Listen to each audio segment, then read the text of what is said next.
Estamos siguiendo la lectura del libro Las dos repúblicas o Roma o los Estados Unidos, en el capítulo número 22, que lleva por título Protestantismo verdadero y falso, y esta es la tercera parte. En 1534 el Parlamento aprobó la ley de supremacía, por la cual la autoridad en todos los asuntos eclesiásticos fue investida únicamente en la corona. Los tribunales espirituales se volvieron tanto las cortes del rey como las cortes temporales en Westminster. El estatuto ordenó que el rey será tomado, aceptado y reputado como el único líder supremo en la tierra de la Iglesia de Inglaterra, y tendrá y disfrutará anexado y unido a la corona imperial de este reino, como así el título y estado del mismo, como todos los honores, jurisdicciones, autoridades, inmunidades, beneficios y productos básicos para dicha dignidad, perteneciente y con plenos poderes para visitar, reprimir, reparar, reformar y enmendar todos esos errores, herejías, abusos, desprecios y enormidades que de cualquier manera de autoridad espiritual o jurisdicción podría o puede reformarse legalmente. El mismo patrón de la Inquisición se estableció en Inglaterra. A finales de 1534 se promulgó un estatuto que declaraba traición, la negación de cualquier de los títulos, y como asumió el rey en 1535 el título, en la tierra jefe supremo de la Iglesia de Inglaterra y negación de la jefatura de la Iglesia, era por tanto traición. Y Thomas Cromwell llevó este principio al límite máximo.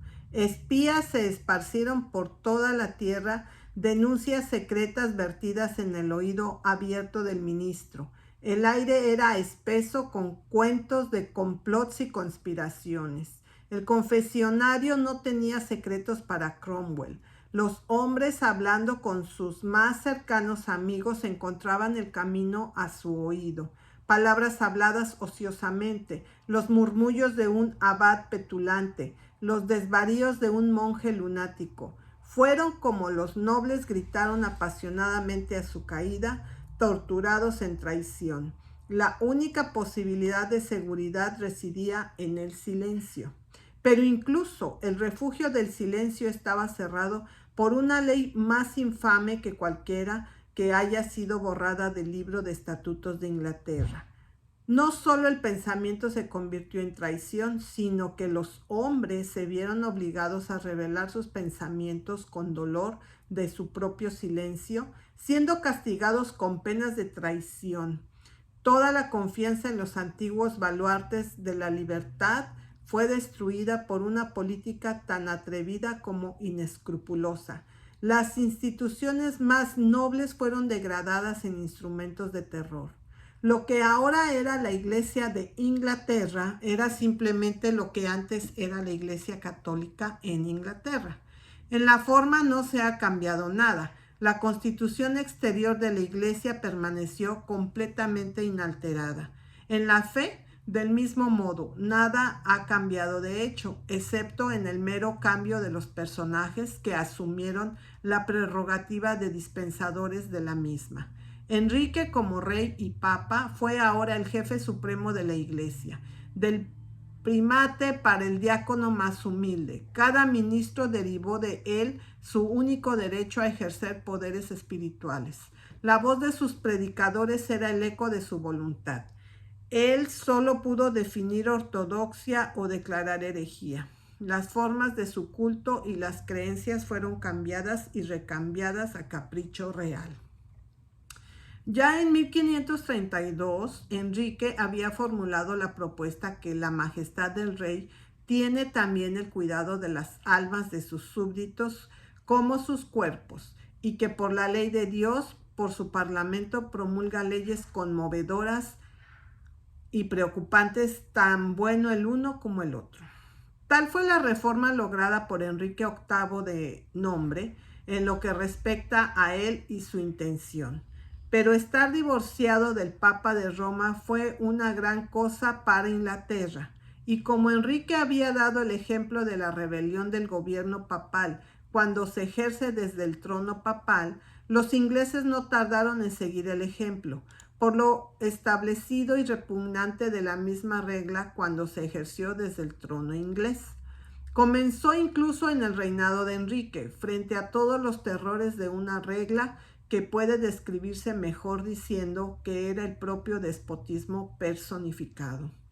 Durante la regencia de Edward VI y bajo la guía de Cranmer y Ridley, los pasos de avance fueron tomando incluso por la propia Iglesia de Inglaterra el uso de imágenes del crucifijo, de incienso, cirios y agua bendita, el sacrificio de la misa, el culto de los santos, auricular, confesión, el servicio en latín y el celibato del clero fueron abolidos.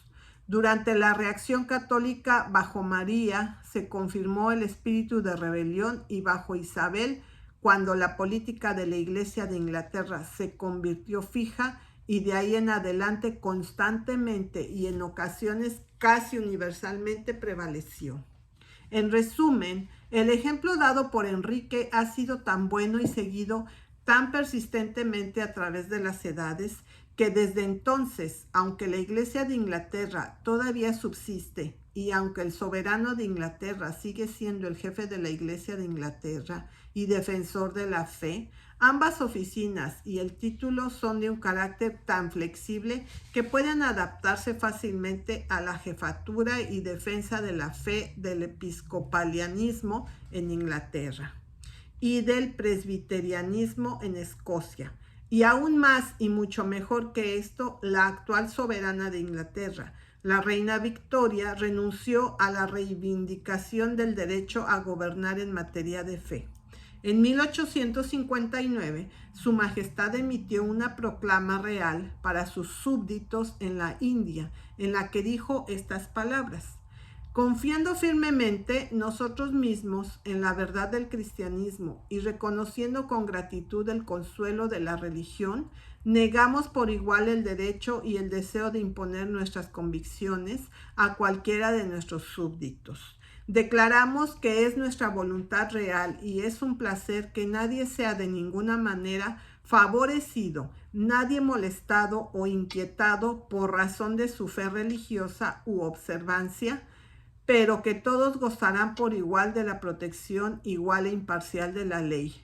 Y cobramos y ordenamos estrictamente a todos aquellos que pueden tener autoridad bajo nosotros para que se abstengan de toda interferencia con la creencia religiosa o el culto de cualquiera de nuestros súbditos, bajo pena de nuestro mayor disgusto.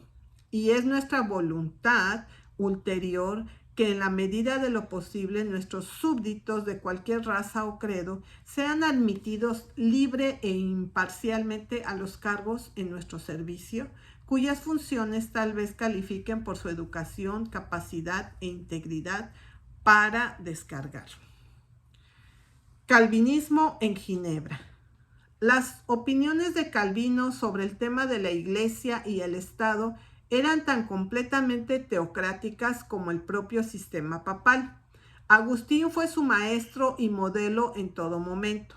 Cuando a la edad de 28 años, a la llamada urgente de Farel, Calvino se estableció en Ginebra, redactó una declaración resumida de doctrina cristiana, de hecho una simnosis de sus institutos, que consta de 21 artículos que todos los ciudadanos fueron convocados en grupos de 10 cada uno, profesar y jurar como la confesión de su fe.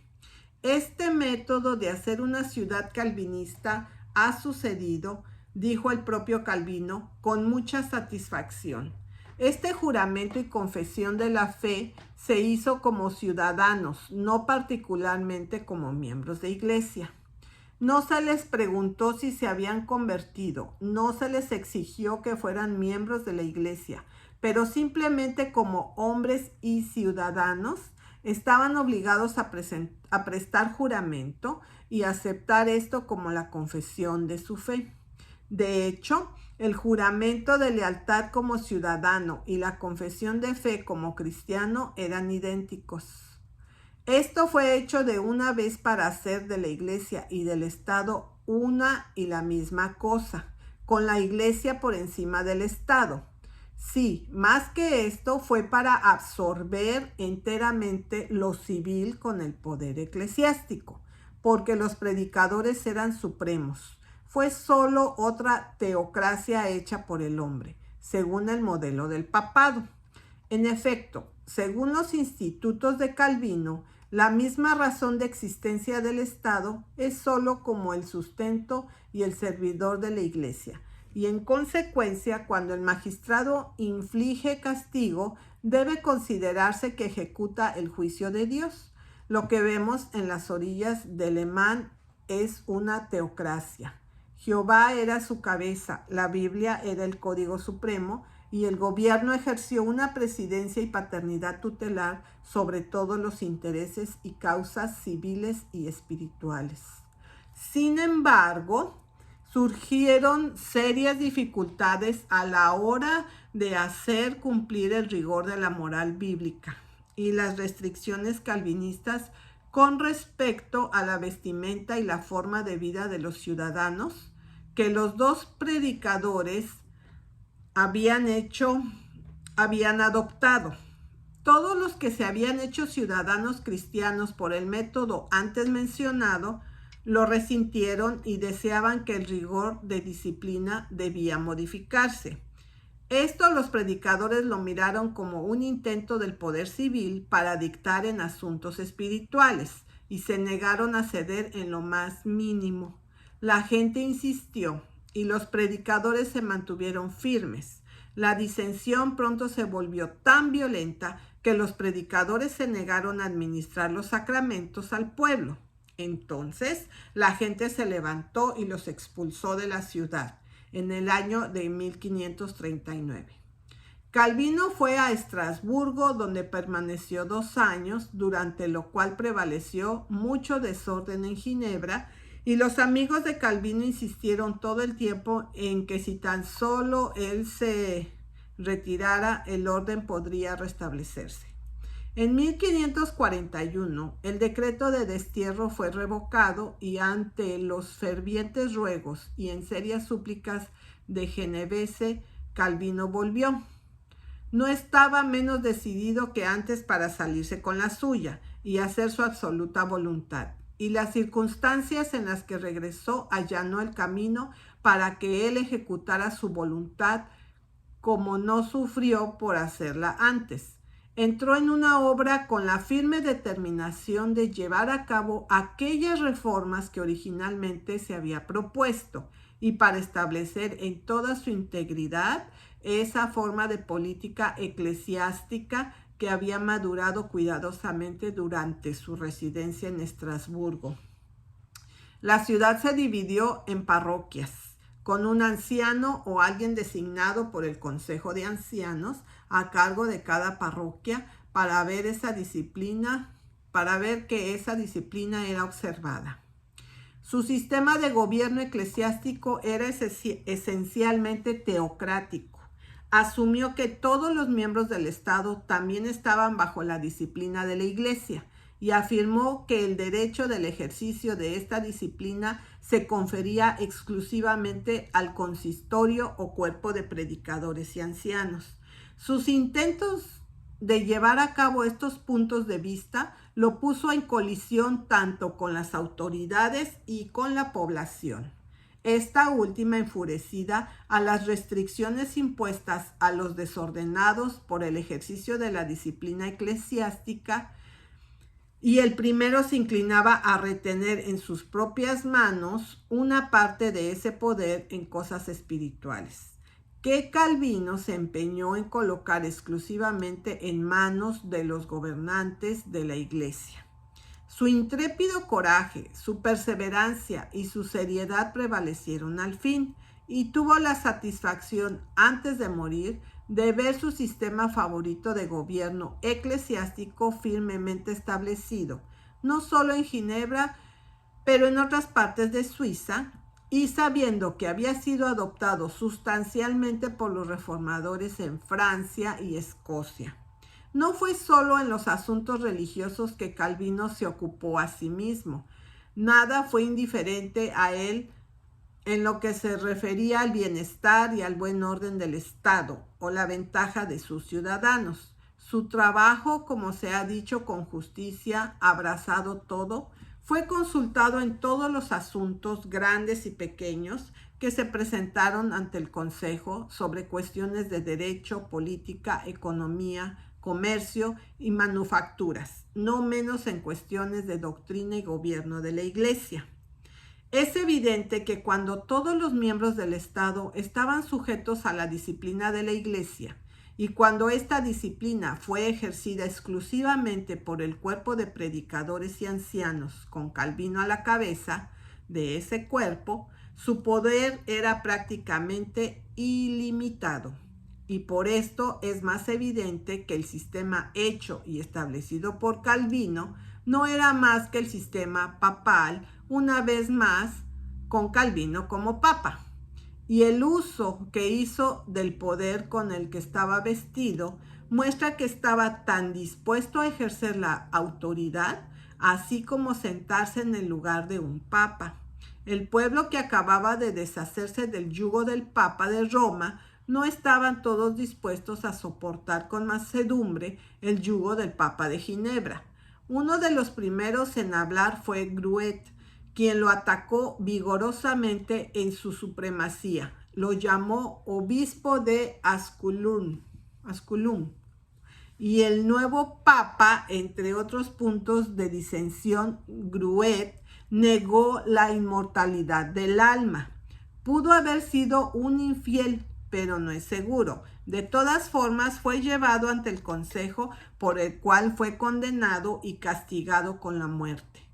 Otro que disintió fue Castalio, maestro de las escuelas públicas de Ginebra. Atacó la doctrina de la predestinación incondicional de Calvino.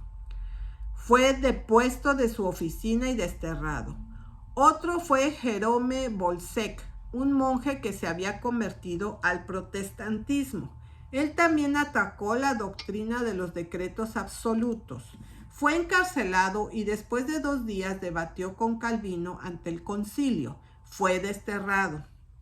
De esto surgió otro más, Jacques de Borgoña, un descendiente directo de los duques de Borgoña y un íntimo amigo y mecenas de Calvino. Se había establecido en Ginebra únicamente para tener el placer de su compañía. Borgoña tenía de empleado a Bolsec como su médico, y cuando Bolsec se vio envuelto en su dificultad con Calvino, Borgoña llegó a su apoyo y trató de evitar su ruina. Esto indignó tanto a Calvino que dirigió su atención al noble, que se vio obligado a salir de Ginebra para que no ocurriera algo peor. Otra y la más notable de todas las víctimas de la teocracia de Calvino fue Servet, que se había opuesto a la doctrina católica de la Trinidad y también al bautismo infantil, y había publicado un libro titulado Cristianismo Restaurado, en el que declaró sus sentimientos. En la instancia y con la ayuda de Calvino había sido procesado por la Inquisición papal y condenado a muerte por blasfemia y herejía, pero escapó de su prisión en Dauphine, en Francia, y al dirigirse a Italia pasó por Ginebra. Quedaba poco tiempo. Él estaba solo a punto de partir hacia Zúrich, cuando a instancias de Calvino fue apresado y fuera del libro antes mencionado fue acusado de blasfemia. El resultado, como todo el mundo sabe, que fue quemado hasta morir. Los seguidores de Servetus fueron desterrados de Ginebra. El sistema de gobierno de Calvino no se limitaba a Ginebra. Sin embargo, tampoco murió su idea con él. Ocupa un lugar casi tan grande en la historia posterior como lo hace el papado mismo, del cual en todo él es tan cercano como una contrapartida. Él mismo lo intentó durante el reinado de Edward VI, que lo adoptaran en Inglaterra. Instó a Cranmer a convocar a hombres piadosos y racionales, educados en la escuela de Dios, para encontrar y acordar una confesión uniforme de doctrina de acuerdo con la regla de la Escritura, declarando: en cuanto a mí, si puedo hacer uso de mí mismo, navegaré a través de 10 mares para lograrlo. No es sin razón que por uno de sus admiradores Calvino ha sido comparado con Inocencio III. Sin embargo, todo esfuerzo personal en esta dirección fracasó. Calvino murió el 27 de mayo del año 1564.